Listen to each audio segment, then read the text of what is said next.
What's happening YouTube? Jenny Tong here, Animal Pack's resident weightlifter, and this month you're coming with me to a Team England training camp. Let's go. To kick things off, we got the train up to Sheffield the night before and stayed at our hotel so that we didn't have to wake up really early to get to camp. Now, one thing about me is I am a creature of comfort. I'm a princess. I do not sleep well when I'm not in my own bed, but alas, we make it work. So I got up, got ready and jumped in the cab and headed over to the SBD facility. As you can see, I came very well prepared for a week of training. Camp was hosted at SBD's facility in Rotherham, just outside of Sheffield, and this is their gym. They are partnered with British Weightlifting, so we get to come and do our training camps here. The one thing about going on camps is trying to just be consistent with the things that you do at home. So whether that's supplements, nutrition, sleep quality, rehab, prehab, all of the things that make you an athlete in your own environment, you have to carry over to camp.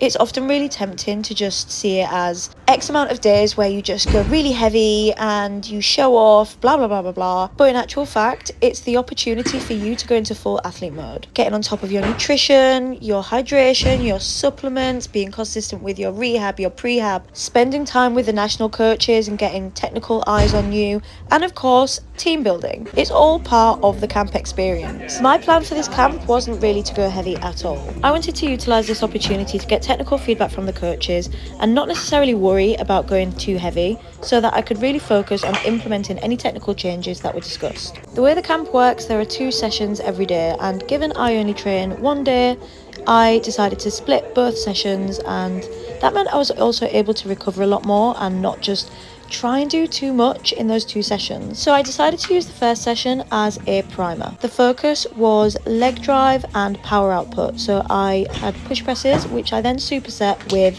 rebound jumps. For this first session, I didn't have any pre-workout. I just had some Clearway in the shaker that you can see. And the reason I did this was because I wanted to save my pre-workout for the second session that was going to be a little bit heavier and require a lot more physical demand. Given that I'm cutting, it is really important that I get enough protein in me throughout the day, which is where for me the Clearway protein shakes come in really handy.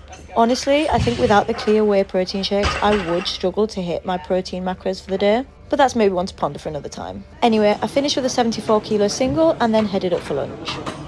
They do put on some wicked lunches that are incredibly macro friendly, which for someone like me who is constantly cutting, it is ideal. It really, really helps. Finished up with lunch and then I went to the hotel to check into my room. I know I said this before, but I really don't love staying at hotels. I love my bed.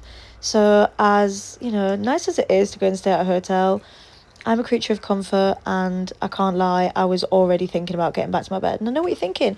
Ooh, must be a nice view. No. Also important to note that even though I said the camp is an opportunity to really lock in, I was still working. I have a 9 to 5 and your girl's got work to do. So during my rest, I was still working. There really just aren't enough hours in the day.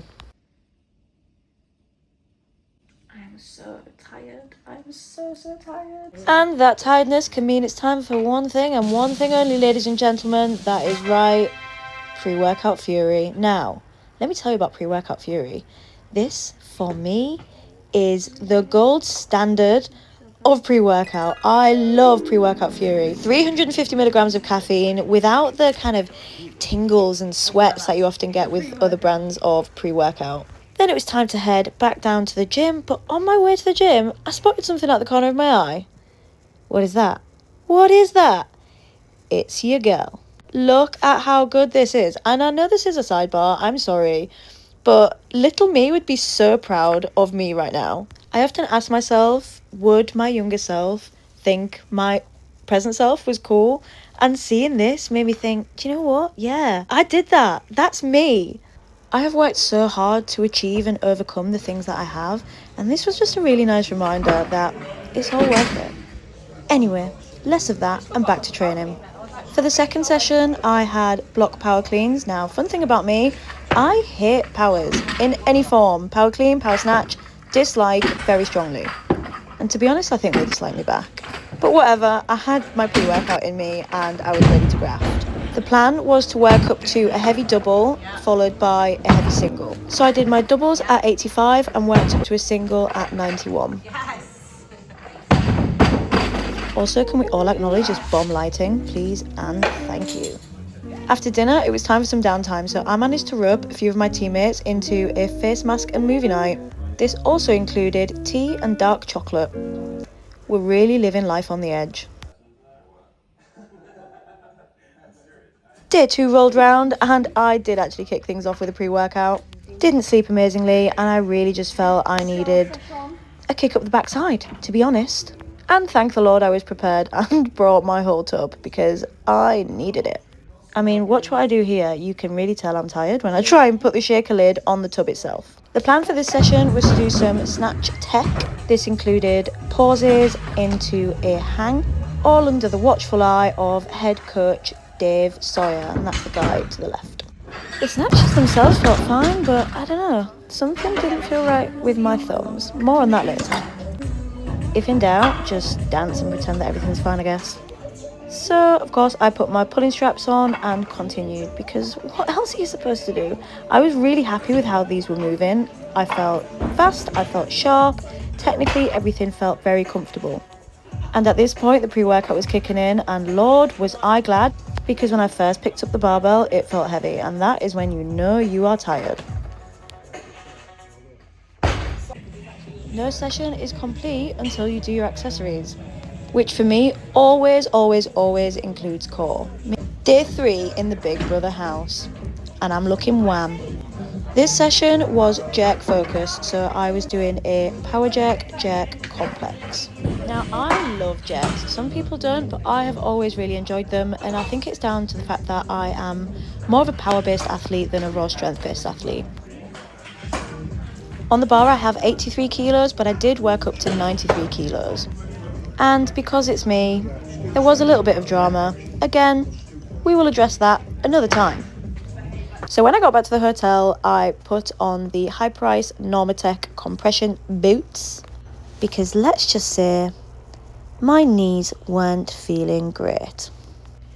Day 4 swung around the corner, and session 1 for me was just a recovery session, just stretching, a bit of walking, so I stayed in the hotel gym.